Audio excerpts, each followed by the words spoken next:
Hello guys, Zyrex here. I'm going to show you guys how to do a basic retexture of the corgi avatar. It's pretty straightforward. You may have to watch this a couple times just to kind of figure everything out. I may miss a few buttons or not mention a few things. I apologize ahead of time. I'm pretty notorious for that. So anyway, with that being said, let's get into it. You're going to need Gimp and Blender, specifically Blender 2.79b. There'll be a link in the description for the archive. And then of course you're going to need the IRX corgi file that you get on the Discord. Anyway, let's go into Blender first. I've already got it loaded up here. I'm going to go to File, and let's go and find where that file is. I'm going to get out of this file here, this folder. So IRX corgi, lens, and then corgi paint. Open that up. You'll be presented with the character in this kind of somewhat goofy looking T-pose. We've got this main 3D window where you can paint in, and then this window where you can paint directly on the texture. And right away you can start painting on it. So I can just start drawing here and there. Pretty simple stuff. However, I didn't mention the controls on how I do that. So to orbit around the character, click in the middle mouse button and you can rotate around or orbit. Scroll in and scroll out will zoom in and out. Holding down Shift and then clicking in the middle mouse button will pan. So it takes a little bit of getting used to, but once you figure it out, you know, it'll be like second nature. Certain things you won't be able to paint on directly. So like for instance, his nose, you see I'm going to try painting. I'll switch my color with this. You see I can't paint on that. That's because it's actually a separate model. So if I select it, you'll notice I still can't paint on it. And the reason is Blender resets the mode to object mode. You can see this little orange box here at the top. I'm going to select that, and then I'm going to go all the way to the bottom to texture paint. And now I can paint again. I did set this so it would automatically go into texture paint every time, but once I save the blend files and reopen them, it resets it and only saves it for whatever the last object was, so which was the whole body as a whole there. So that's I think that might be a bug with the older version of Blender. Anyway, so you may want to isolate some things. You may also notice that there's some lighting. So like if I look underneath his chin, it's a little dark, so it's kind of hard to like know exactly what you're painting under there. So like, you know, it's kind of a little tricky. So at the top here we have these rectangles with little boxes in them, with little circles in the boxes. So you just select these boxes and we will go to different parts of the character, so it kind of isolates it. Yeah, this one's pretty creepy. So yeah, that just kind of helps isolate things a little bit better there. So so you can get underneath where this collar's at. Everything is generally broken up into separate little pieces. So like the collar itself here, like I can select this housing and I can repaint just that housing. You can see it's just affecting the housing for the vocoder here. And if I select the line, I can paint directly on the line. It's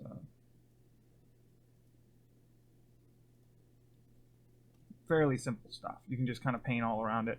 I don't normally do any painting on this, but some people that are more artistic than I am might be able to use this in Blender or Substance Painter, whatever you prefer.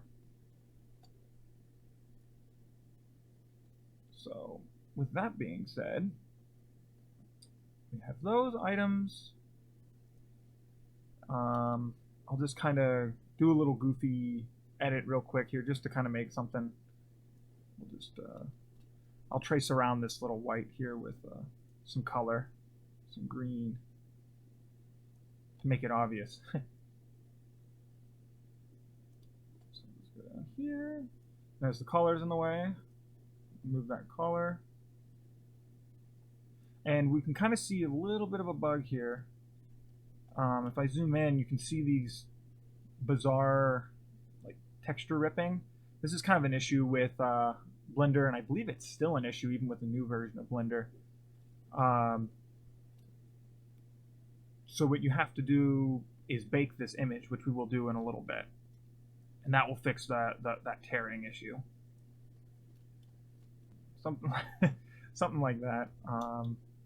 Another thing to take note of is the way this character is set up.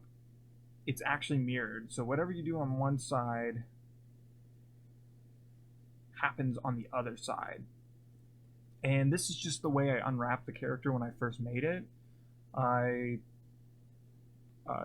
didn't anticipate that, you know, other people would really want this model. So when I unwrapped it as a mirrored object because that's what the concept art had.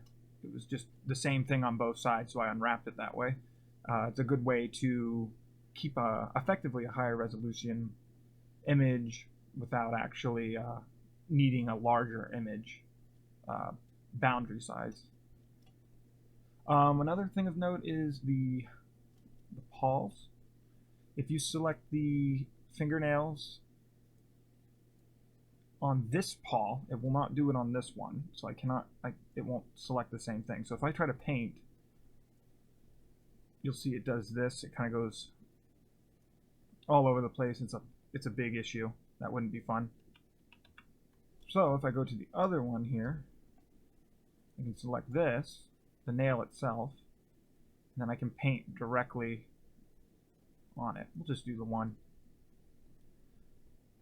The same thing goes for the paw pads here. They it just paints directly all over everything like that. But on this side, I can select this and paint directly on that piece.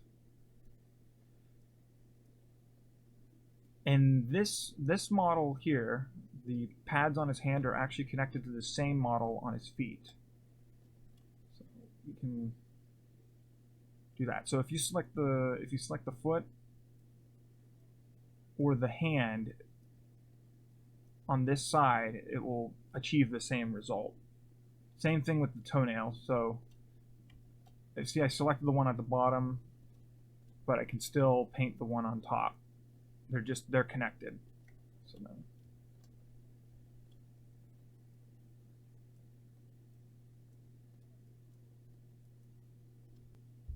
some parts might be a little difficult to get to. For instance, like this tongue is a little tricky to get to. So I can select the tongue, go back into paint mode, and I'll make it blue. So if I go to select it, you see how it kind of gets all messed up, and it's kind of impossible to see it unless you really know Blender. So in this case, I'm going to go to my texture image here. I'm going to scroll in.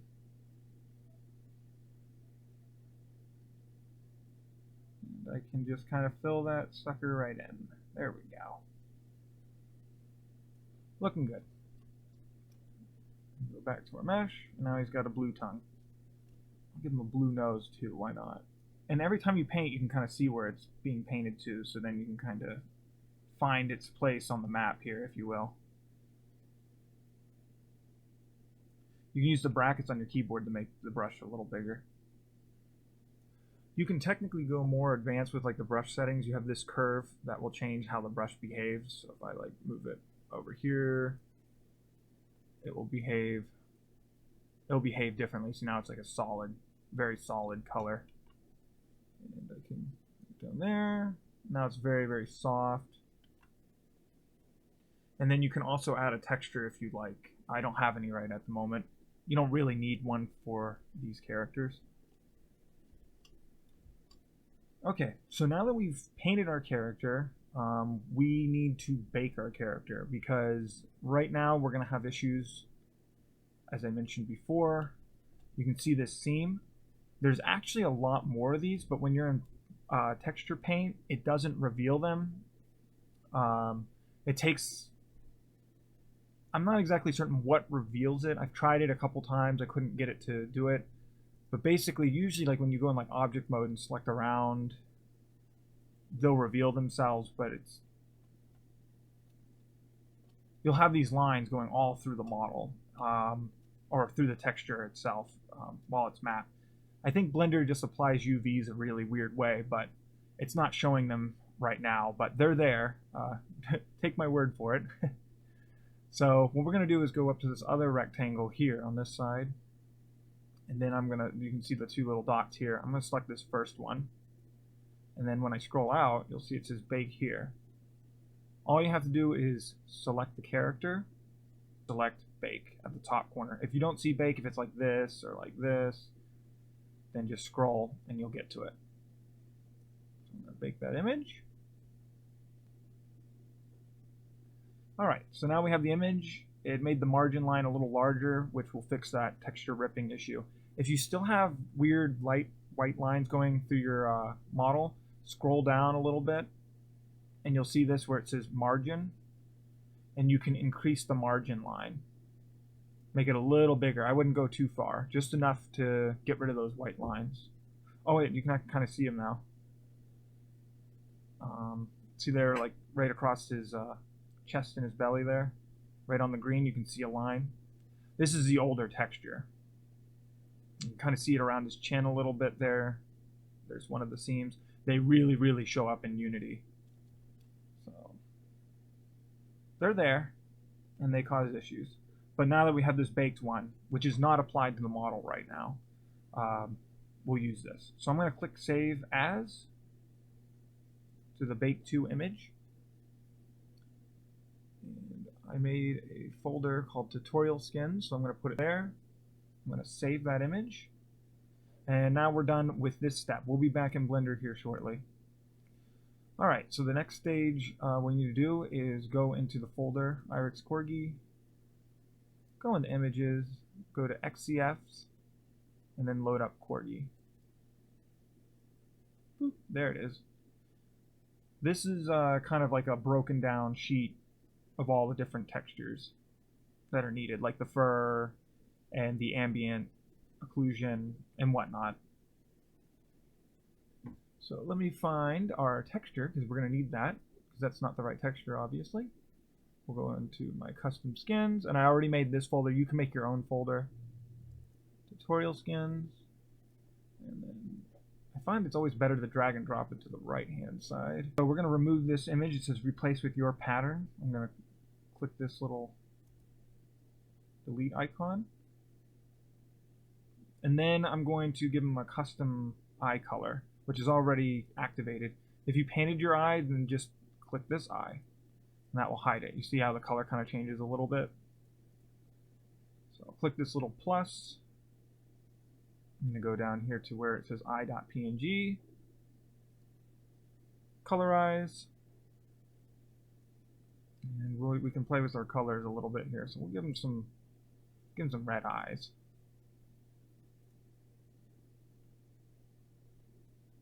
You also can play around with the brightness. Brighten them up. Look, that makes the little rays kind of show up a little more there. And you can do the same with the body. You can brighten the color or lower the color. It is set by default like this. So I'm going to export this image, and I'm going to put it in my custom skins, my tutorial, and I'm going to export that. And the compression level, you want it all the way up, so VRChat's nice and happy with you. You may want to save that XCF file as well. Okay, and there it is, right there, ready to go. For the collar, I'm going to do something a little bit different. I'm going to go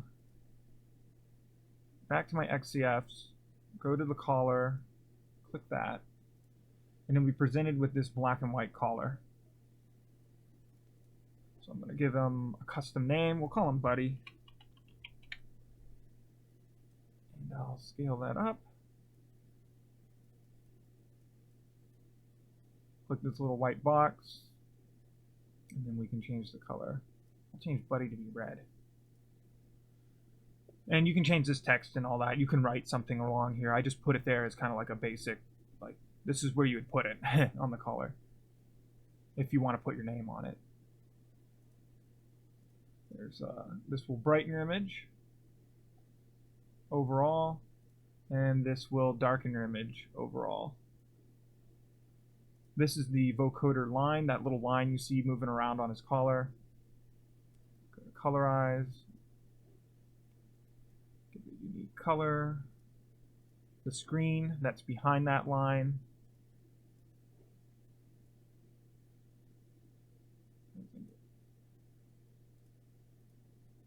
The pin.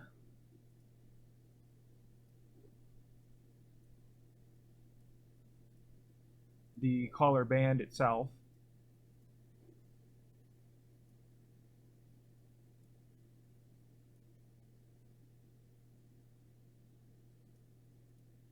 And then the housing for the vocoder.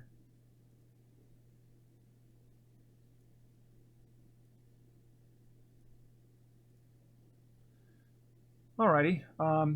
Now with this image, you have to do something a little bit different because from my experience, Gimp doesn't want to export this image correctly. So I have to right click on my layer and then click Merge Visible Layers. Merge, and there you go.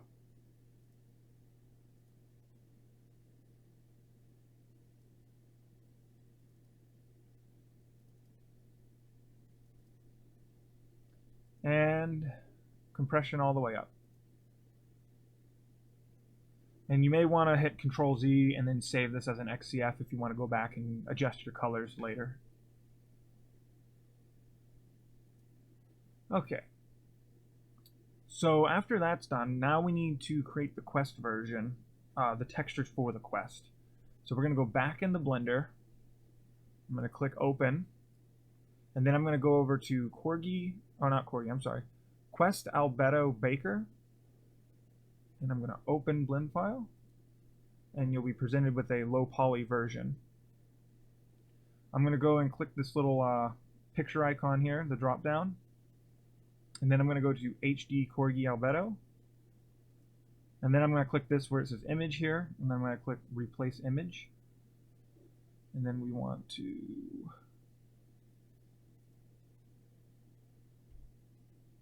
tutorial skins, and then we want to launch our Albedo image. Replace, you see now it's replaced there. And then we'll go to the HD color Albedo, replace that image.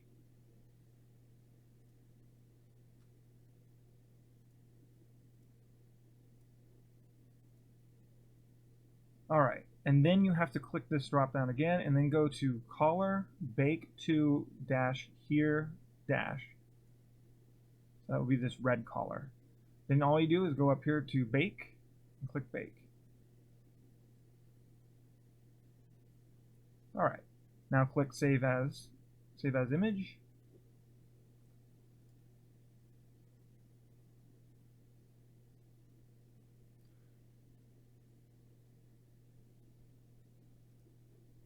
And I'm going to click this compression and bring it all the way up. Don't worry, Blender does a good job. And then I'll go to Corgi Albedo Bake 2. Click Save as Image. And then I'll compress that one as well. What this did is changed like the size and rebaked it so that it will have the proper boundaries for the Quest model. Because the Quest has some differences, like the teeth are sharper and fingernails are sharper. And a few of the UVs are organized a little bit different on the Quest version. So just a heads up. That's it for Blender. We don't need it anymore. Now we need to go into Unity, which I've already have open. You're going to import your SDK. and if you have a dynamic bone script available to you, you're going to want to import that now. Okay, so I'm going to go and we're going to import our sources that we need. So go into prefabs here, select prefabs, and we're going to drag in two prefabs here. We're going to go with Unity Corgi and Quest Corgi. I'm going to select both of those and drag both of them in.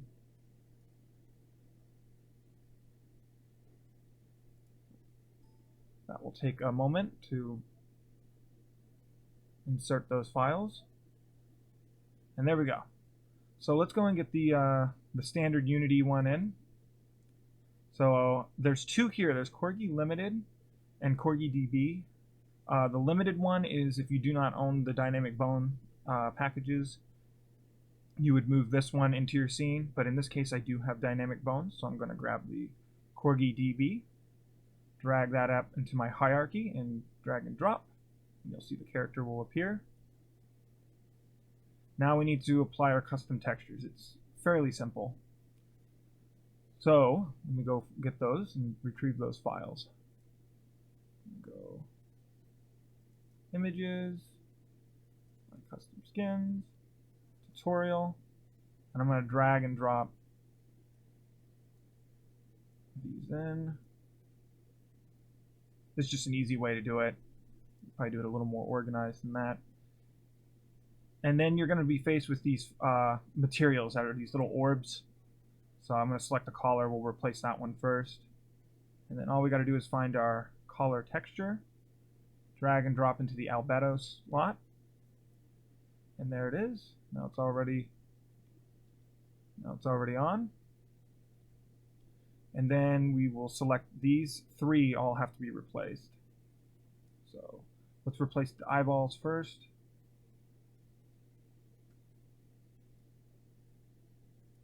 That. So you see now his eyes are red. The soft texture here. That's you see now his fur is all covered. And specularity. And there we go. Now his nose and his nails and his paws are painted now. And that's effectively all you have to do with getting your custom textures on him. So I'm going to select my model. And then you are going to go to your builder, and then you're going to want to build and publish your model. Since that process takes a little while, I'm just going to skip that and we'll go to the Quest model. So what you do is go over to the Corgi DB or Limited, whatever one you dragged in, click Delete. Then what we're going to do is go up into File, Build Settings, select Android, switch platform. This will take a minute to compile this. Okay, so once that is fully compiled, we'll exit out of that.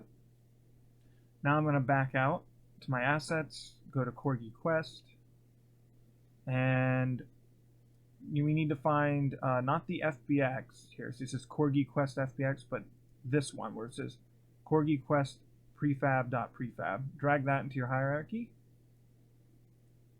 And for some reason it removes the default textures. I'm not exactly certain why that's been doing that, but it does that. So I'm going to select my collar, go to my inspector, and it says texture, it says none, select, and then you want to find this one, the collar low Q, whatever your quest one was named, and then the body. Select that. Yeah, it's this one. Okay. So, now that you've got that all set up, now your avatar is ready for the quest. So you just select them. Oh, before you get ready, you need to go here where it says Pipeline Manager, detach, and then there'll be this little space here. Then you want to go to your SDK, go to Content Manager, and find which one you uploaded. We'll see, like, we'll say this one here, which is Wacky Corgi Tut here. and I would copy that ID, and then I would go back to my inspector, and then I'm going to click this little box here where it says blueprint, and then Control V, and then attach blueprint. And then after you've done that, you can go straight to the builder, and it will automatically assign that. You'll know if you did this correctly. It will show supports Windows, and then once you've built it for Android, then it will also say that it supports Android as well. So yeah, and you should see these error message. If it says like everything's in good condition when you have the Quest version in, then you know you've done something wrong. It should show some of these kind of, overall performance is medium. I may end up having to redo this model in the future if VRChat enforces this 5,000 polygon limit, which they might in the future. They've kind of been threatening, if you will. But this is what I got it down to, just so we can have as high quality of a model for the Quest users without being too strenuous. So anyway, that was that. Thanks a lot, guys, for watching, and thanks a lot for downloading. That means a lot to me. This was a really fun project, and that's all it was for me. It was just a project. I'm not profiting or anything off this.